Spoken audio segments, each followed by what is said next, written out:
Austin dan Syafiqah binti Muhammad Kamal. Nombor matrik A164824.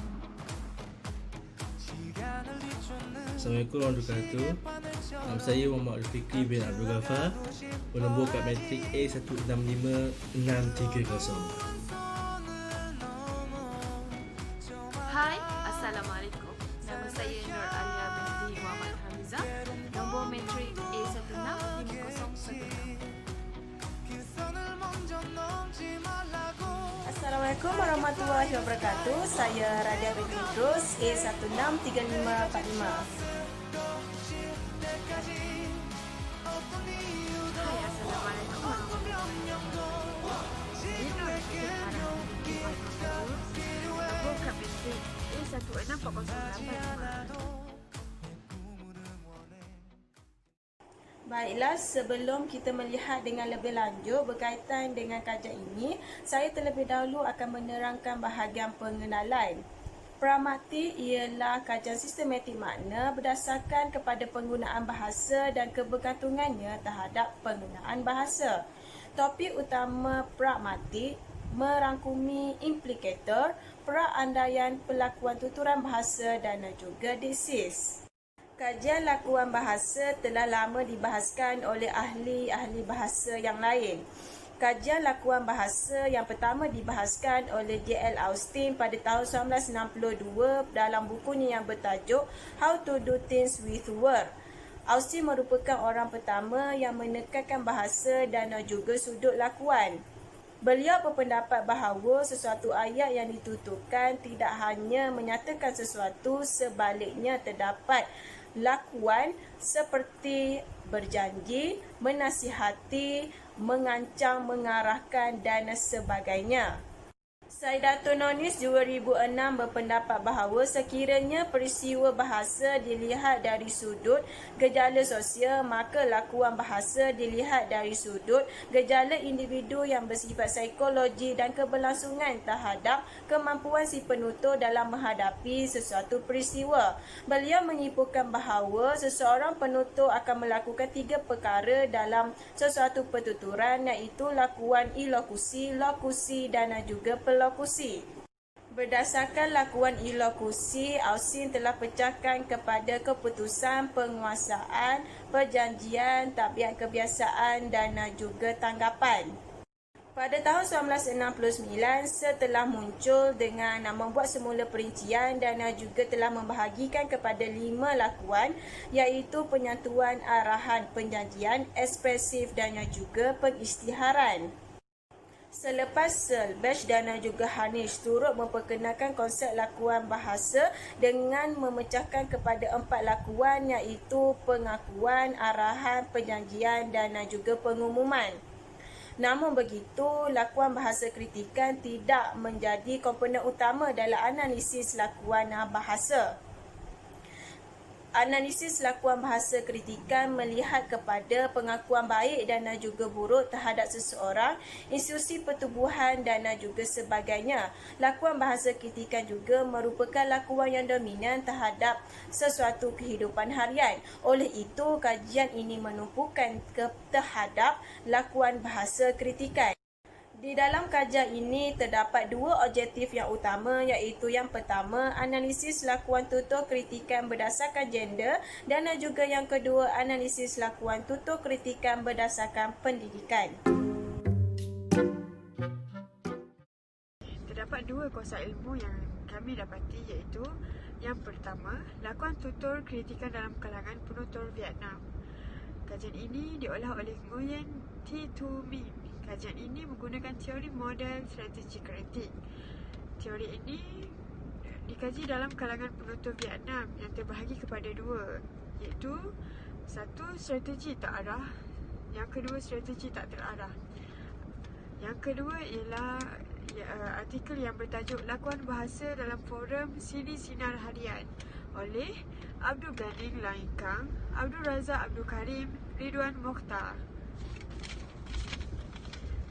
Kajian ini menggunakan kajian teori yang dikemukakan oleh Austin 1962. Kajian ini dipecahkan kepada 5 kategori lakuan, iaitu lakuan langsung, kategori lakuan umum, lakuan pindasan langsung, lakuan penafian, lakuan persoalan retorik. Antara permasalahan kajian yang kami dapati dalam kajian ini ialah terdapat kritikan dalam jantina yang berbeza. Yang kedua, perbezaan kritikan bergantung pada pendidikan. Sekian, terima kasih. Hello doktor, bertemu dengan saya lagi Fikri. Jadi ini adalah dapatan kajian yang saya akan huraikan dengan Syafiqah, dan saya telah tugaskan untuk menghurai objektif pertama kajian kami, iaitu menilai struktur lakuan tutor kritik mengikut gender lelaki maupun wanita yang telah kami berikan kepada responden kami.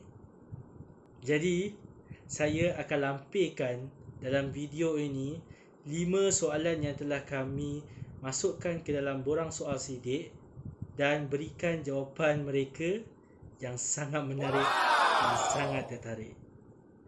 Let's go! Halima, Halima, see me never broke again, feeling Halima, Halima.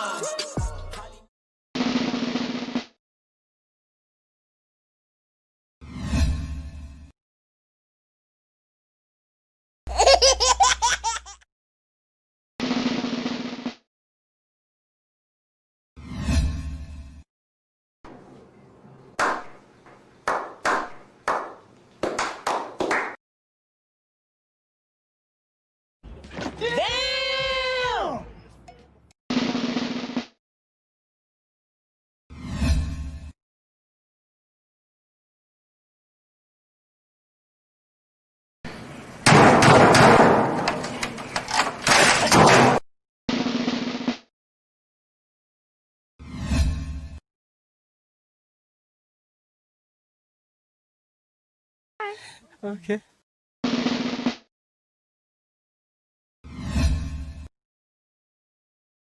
Oh my god! Wow!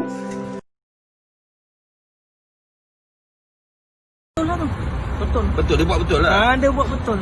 Semuanya betul lah. Betul. Dia buat.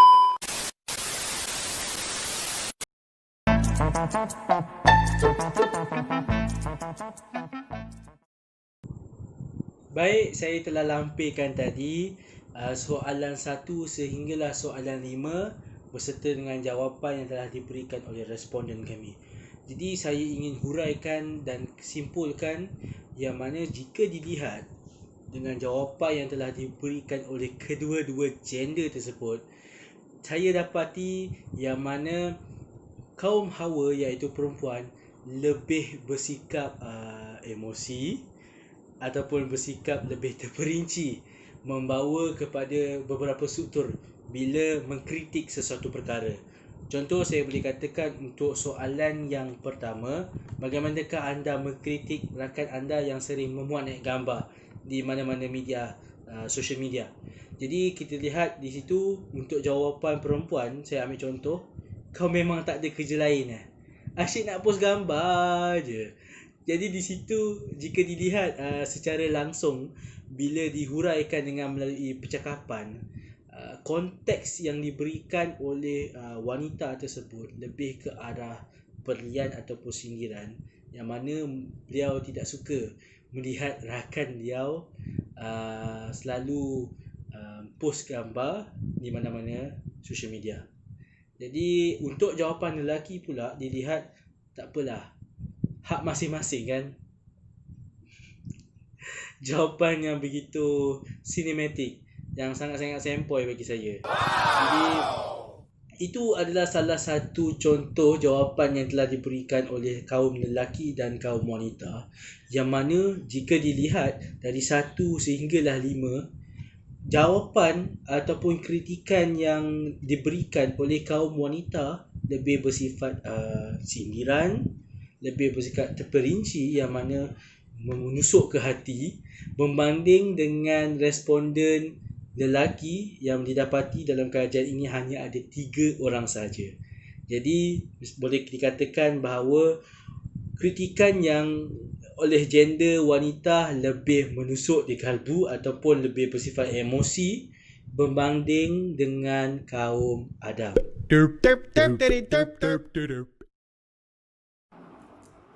Okey, baiklah. Hari ini saya akan membentangkan mengenai objektif kedua kumpulan kami, iaitu analisis lakuan tutur kritikan berdasarkan latar belakang pendidikan. Baiklah, kami telah mengedar borang selidik kepada 20 orang dan 13 daripadanya merupakan pelajar daripada Universiti Awam yang terdiri daripada UKM, USM, UPSI dan lain-lain. Manakala 6 daripadanya merupakan pelajar daripada Sekolah Menengah Kebangsaan dan seorang daripada Kolej Vocational. Baiklah, mari kita lihat apa jawapan-jawapan yang kita peroleh daripada responden-responden kita. Jom. Boleh kira meroyak itu gila. Tanya diri sampai bila nak jaga. Tapi kain aku sakit hati semua nak luah. Banyak sujud sampai tak cukup kuah. Hati hitam boleh tutup dengan jubah. Kecam orang lain sendiri tak nak ubah.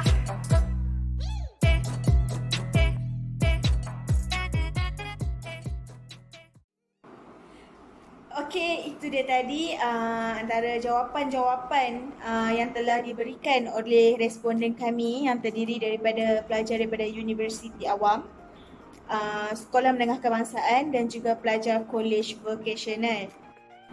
Okey, jadi saya ingin membuat kesimpulan yang ringkas mengenai apa yang kita boleh lihat daripada jawapan-jawapan yang kita peroleh. Okey, apa yang dapat saya lihat, lakuan tutur yang digunakan oleh pelajar daripada Sekolah Menengah Kebangsaan, mereka lebih bersifat berterus terang. Contoh, dalam situasi 3, di mana situasi mereka mengkritik kawan mereka yang melakukan pembentangan, jawapan yang diberikan oleh pelajar Sekolah Menengah Kebangsaan ialah cuba cek balik kerja kau.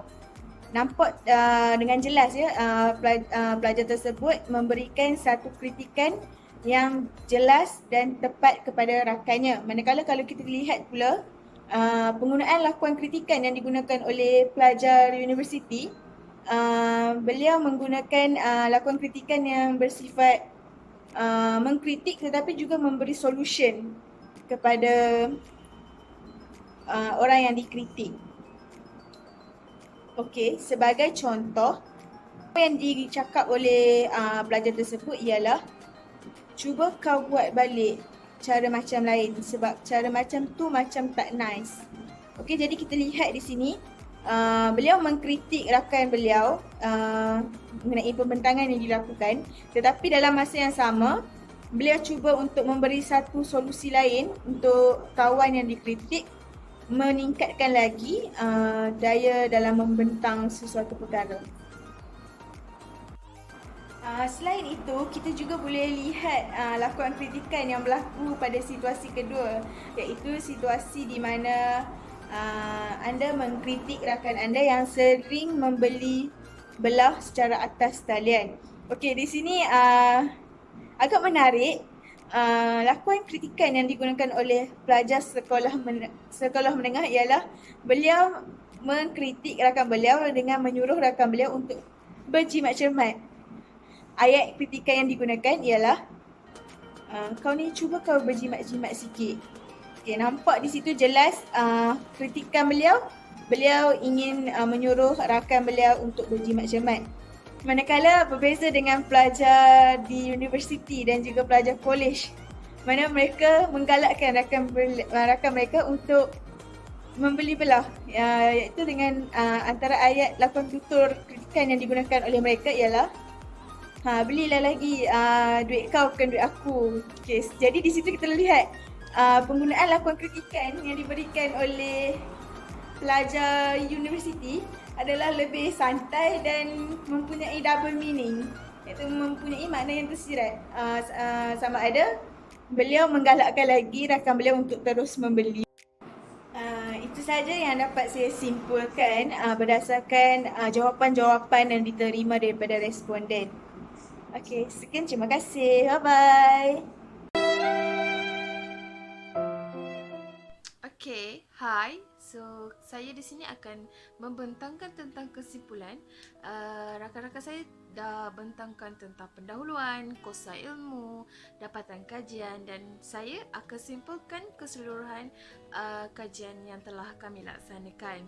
Sebagai kesimpulannya, seperti yang telah dimaklumkan, kami telah mengada borang soal selidik melalui Google Form dan kami telah memilih sebanyak 20 orang responden yang mempunyai pelbagai latar belakang. Dan kami telah mengkhususkan objektif kajian kami kepada 2 perkara, iaitu analisis lakuan tutur kritikan terhadap gender dan juga pendidikan. Okey, berdasarkan dapatan kajian terhadap objektif pertama yang kami perolehi, kami mendapati bahawa wanita lebih beremosi berbanding lelaki yang bersifat lebih santai. Seperti yang kita tahu, itu lumrah. Lumrah wanita lebih beremosi, terutamanya dalam memberikan kritikan.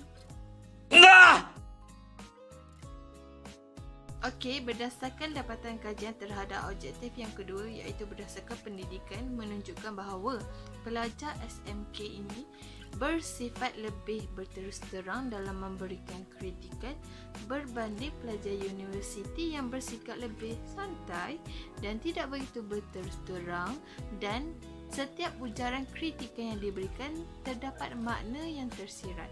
Maka berdasarkan pemerhatian saya, dan saya akan simpulkan bahawa pelajar universiti ini lebih matang kerana pendidikan mereka lebih tinggi berbanding pelajar SMK. Okey, sampai di sini sahaja pembentangan daripada kumpulan kami. Berhati-hati dalam berkata-kata agar tiada siapa yang terluka. Sekian, terima kasih. Bye.